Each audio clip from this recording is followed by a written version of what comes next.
17, ayat 22, ayat 32 dan ayat 40. Waqala Rasulullah sallallahu alaihi wasallam, khairukum man ta'allamal Qur'an wa 'allamahu. Waqala Rasulullah sallallahu alaihi wasallam, hum ahlul Qur'an huwa ahlullah wa khassatuhu. Waqala Rasulullah sallallahu alaihi wasallam, iqra'ul Qur'an fa innahu ya'ti yaumal qiyamah syafi'an li ashabihi. Rawahu Tirmidzi. Waqala Rasulullah sallallahu alaihi wasallam, man qara'a harfan min kitabillah falahu hasanatun wal hasanatu bi asyri amsalha. La aqulu alif lam mim harfun walakin alifun harfun, lamun harfun, wa mimun harfun. Wa qila Rasulullah sallallahu alaihi wasallam, alladzi yaqra'ul Qur'an wa huwa mahirun ma'as safaratil kiramil bararah, walladzi yaqra'ul Qur'an wa huwa yashtaddu alaihi falahu ajrani. Pertama-tama, yang paling utama, marilah kita panjatkan puja dan puji syukur kita kehadirat Ilahi Robbi yang telah memberikan beribu-ribu nikmat, berjuta-juta nikmat, terutama nikmat iman dan Islam, sehingga kita bisa bertemu, bermuajahah, bermusafahah di tempat yang insya Allah penuh barokah ini. Amin amin ya robbal alamin. Salawat beserta salam semoga tetap tercurah limpahkan kepada baginda kita, junjungan kita, Nabi besar Muhammad sallallahu alaihi wasallam, yang telah merubah zamannya dari zaman jahiliyah menuju zaman Islamiyah, menuju zaman peradaban Islam yang kita rasakan seperti ini. Kalaulah risalah Rasul tidak sampai kepada kita, niscaya kita semuanya termasuk orang-orang yang jahil, termasuk orang-orang yang bodoh dalam agama. Nauzubillah. Tapi patut kita syukuri kedatangan risalah Rasulullah sungguh sangat luar biasa dengan diwahyukannya kepada Rasul kita Nabi Muhammad Al-Quran. Ya. Baiklah, terima kasih kepada pembawa acara, Master of Ceremony Roisa Tayal Jalsa yang telah memberikan waktunya kepada saya, yang akan menyampaikan beberapa program progres ke depannya Pondok Pesantren Tahfizul Quran Al-Arabi ini. Pak, Bu, saya mohon izin boleh? Tidak lupa, tanpa mengurangi rasa hormat saya kepada para asatidzah, para ulama, para alim ulama, para masyayikh, para kaparat pemerintah dan para hadirin semua, saya mohon izin untuk menyampaikan beberapa prolog dalam program tahfiz Al-Quran yang telah terlaksana di pesantren ini, yaitu Pondok Pesantren Tahfizul Quran Al-Arabi. Selama ini tahfiz yang telah dilaksanakan di pondok ini, yang telah berjalan selama ini, yang telah dibimbing selama ini oleh Kiai Haji Thayyib, yang Masya Allah beliau tetap istiqomah sampai sekarang meski masih sendirian dalam membimbing santri-santri Pondok Pesantren Al-Arabi, yang insya Allah kedepannya saya berazam, saya berniat untuk mengabdikan diri saya kepada agama saya melalui yayasan ini, melalui Pondok Pesantren Tahfiz Al-Arabi ini, yang insya Allah kedepannya akan lebih berkembang, yang insya Allah akan lebih bermanfaat, yang insya Allah akan lebih mencetak generasi-generasi Al-Quran selanjutnya. Bukan hanya yang mondok saja bisa, Pak, Bu, yang di luar yang ingin nyantri ke sini boleh, mangga. Yang pengen ngafal, hayu boleh, mangga. Mau belajar, silahkan. Bukan hanya untuk santri dalam saja, tidak terbatas. Tadi telah disampaikan oleh Bapak Pimpinan, Bapak Kiai Haji Uding yang telah memperbolehkan gitu kan. Bahkan bukan mahasantri, mahasiswa yang menyantri di sini kita anggap itulah mahasantri, ya. Untuk mencari ilmu agama, untuk mengimbangi perkuliahan mereka mengambil tentang ilmu keduniaan dan ingin menggapai juga ilmu agama. Maka dari itu mereka alhamdulillah diterima di sini di pondok pesantren ini untuk menimba ilmu agamanya, untuk menyeimbangi. Jadi sekiranya kedepannya nanti kalau ada yang ingin, siapapun itu yang pengen menjadi hafiz Quran, pengen yang ingin menghafal Al-Quran benar-benar tartil, tajwidnya, tahsinnya, yang ingin membanggakan orang tuanya, yang ingin membebaskan dirinya dari apa? Dari siksa-siksaan, azab-azab Allah Ta'ala. Kita pengen ngafal Quran, hayu, mangga. Kita bisa, kita semua pasti bisa. Tidak memandang umur, tidak mematok umur. Yang kecil, yang besar, yang tua, yang muda, sama semuanya di mata Allah. Ketika hambanya, ketika seseorang menghafal Al-Quran, itu paling hamba yang terbaik. Hamba yang terbaik yang dipilih sama Allah. Karena tidak semua orang yang tahu keutamaan Al-Quran, dia berani mengambil resiko untuk menjadi penghafal Al-Quran. Tidak semua berani, ibu-ibu, bapak-bapak. Masya Allah, di sini banyak para anak-anak yang tadi menghafal Al-Quran dengan sepenuh hati. Untuk apa? Untuk membanggakan kedua orang tuanya, untuk membebaskan kedua orang tuanya. Dari apa, ibu-ibu, bapak-bapak?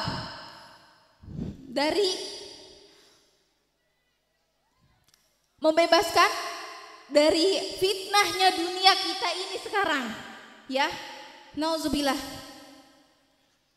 Bu, Pak, kedepannya insya Allah Pondok Pesantren Al-Arabi mempunyai progres tertentu, program tahfiz Al-Quran tertentu yang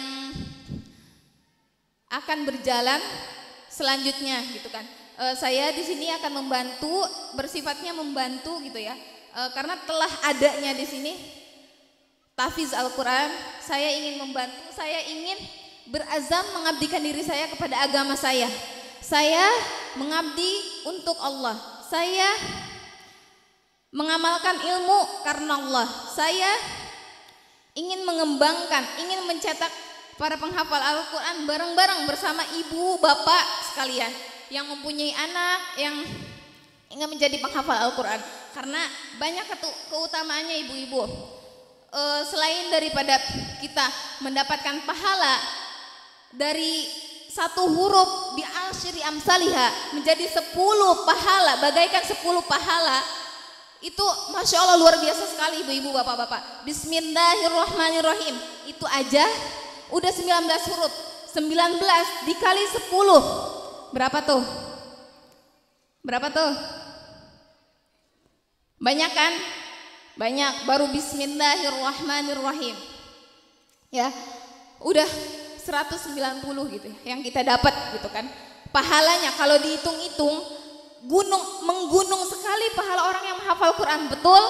Betul sekali, ibu-ibu, bapak-bapak. Jadi jangan pernah rugi untuk memutuskan anaknya untuk menjadi penghafal Al-Quran, untuk memutuskan anaknya menjadi penjaga hamilul Quran, pembawa Al-Quran, pengamal Al-Quran. Bukan saja menghafalkan, tapi mengamalkan dalam kehidupan sehari-harinya. Seperti itu.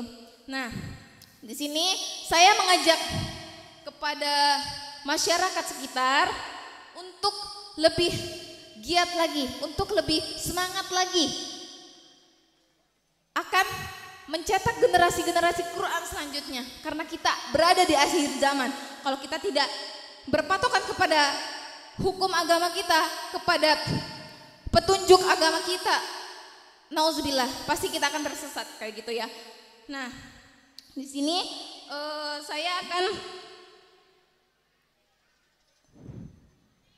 memaparkan keutamaannya bagi seorang penghafal Al-Quran. Yang pertama, yaitu adalah khairukum man ta'allama al-Quran wa 'allamahu.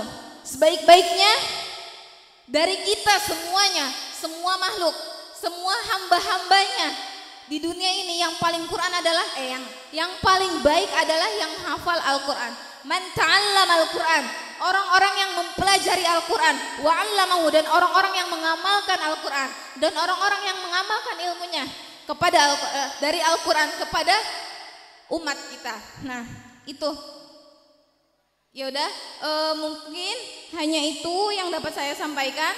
Nanti progres selanjutnya itu ya ada target program menghafal sama 1 bulan, 2 bulan, 3 bulan, 4 bulan, bahkan 1 tahun 8 bulan gitu ya. 1 hari 1 halaman bisa. Saya pernah menyimak setoran di sini di pondok pesantren ini, ada yang mampu gitu 1 hari itu 2 halaman. Berarti bahkan 1 tahun setengah itu dia sudah mampu telah menyelesaikan hafalan Al-Qur'annya. Nanti setelah selesai target hafalan Al-Qur'annya, kita beranjak ke target pemutkinan. Jadi bisa ketika kita mentargetkan, kamu mau hafal berapa bulan? 6 bulan semisal, 6 bulan. Nah, dari situ kita akan menguji kemampuannya. Dia bisa nggak sehari 2 halaman semisal, atau sehari 5 halaman. Masya Allah, kalau 5 halaman kita 4 bulan selesai menghafal Al-Quran. Kalau misalkan kita sehari 10 halaman, 2 bulan selesai menghafal Al-Quran 30 juz. Kalau misalkan kita mampu 1 hari 20 halaman, insya Allah 30 hari kita bisa menyelesaikan hafalan Al-Quran kita. Nah, bagaimana? Ada pertanyaan, itu mungkin apa enggak? Pak, semuanya butuh proses. Menghafal itu hanya 1 kali dalam seumur hidup. Betul? Menyelesaikan Al-Quran hanya 1 kali dalam seumur hidup. Tapi ingat, jangan pernah lupa, para penghafal Al-Quran harus ingat selalu, memurojaahnya adalah seumur hidup kita. Menghafalnya 1 kali dalam seumur hidup, tapi murojaahnya dalam seumur hidup kita. Harus dimurojaah. Karena apa? Akan dinaikkan derajatnya ketika kita nanti kelak di akhirat akan datang hafalan Al-Quran kita kepada kita. Kata hafalan kita, minta sama Allah, wahai Rabbku, berikanlah mahkota kemuliaan kepada seorang penghafal Al-Quran ini. Kemudian diberikanlah mahkota kemuliaan kepada ibunya, bapaknya penghafal Al-Quran tersebut, dan kepada dia seorang penghafal Al-Quran tersebut. Yang kedua, hafalan kita meminta, wahai Rabbku, berikanlah jubah kemuliaan, pakaian kemuliaan untuk seorang penghafal Al-Quran ini. Maka dikabulkanlah, diberikan jubah kemuliaan bahkan kepada orang tuanya, bukan hanya kepada ia saja. Terus hafalan kita meminta lagi, wahai Rabbku, tolong ridhoilah dia. Siapa yang diridhoi? Hafalan kita minta kita diridhoi sama Allah. Kalau Allah udah ridho sama kita, apa aja Allah kasih buat kita. Karena itu yang terakhirnya itu dikatakan kepada seorang penghafal Al-Quran ini, langsung dikatakan, naiklah engkau, bacalah apa yang kamu hafalkan. Ketika kita menghadap Allah, kita akan dipinta. Kalau hafalan kita meminta untuk kita diberikan mahkota, kita diberikan jubah kemuliaan, Al-Quran itu, hafalan yang kita punya itu datang ke kita dan meminta, itu akan semua dikabulkan. Dan kita pun dipinta untuk membacakannya lagi nanti di akhirat. Kita itu menghafal bukan hanya di dunia, nauzubillah, bukan hanya di dunia, di akhirat pun kita harus tetap hafal hafalan kita yang telah kita hafalkan di dunia. Karena ketika kita berhasil menghafalkan di depan Allah Subhanahu wa taala, kita akan dinaikkan derajat sesuai dengan hafalan kita, sesuai dengan bacaan kita. Syukran, ya mungkin hadza minni wal afu minkum. Wassalamualaikum warahmatullahi wabarakatuh.